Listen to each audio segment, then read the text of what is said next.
పత్రికా మీడియా సోదరులకు పేరు పేరున నమస్కారాలు. మరి ఎక్కడలేని ప్రేమను బీఆర్ఎస్ నాయకులు బీసీ బిడ్డల మీద చూపుతూ వాళ్ళ నటన అద్భుతంగా ఉంది. అదే కాకుండా అబద్ధాలకు కేర్ ఆఫ్ అడ్రస్ అంటే బీఆర్ఎస్ అనేది ప్రతి ఒక్కరికి అర్థమైంది. గ్లోబల్ మించిన గోబెల్స్ ప్రచారం, వాళ్ళ గోబెల్స్ ప్రచారము గ్లోబల్ మించిపోయింది. అందుకనే వాస్తవాలు అనేది ప్రజలు తెలుసుకోవాలని నేను ఒకటే విజ్ఞప్తి చేస్తా ఉన్నా. 2014 ఎన్నికలలో 2014 స్థానిక ఎన్నికలలో కాంగ్రెస్ ప్రభుత్వం ఆనాడు బీసీ వర్గాలకు 34% స్థానిక ఎన్నికలలో అవకాశం ఇచ్చింది.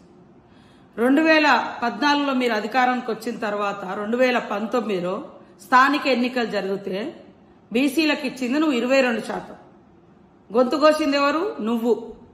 ఈ రోజు మేము బీసీ వర్గాల మీద అభిమానంతో, ప్రేమతో, మా రాహుల్ గాంధీ గారి యొక్క మరి ఆదేశానుసారం వారికి ఉన్న కమిట్మెంట్తో బీసీలకు వారికంత అవకాశాలు ఇవ్వాలని కులగణన చేసి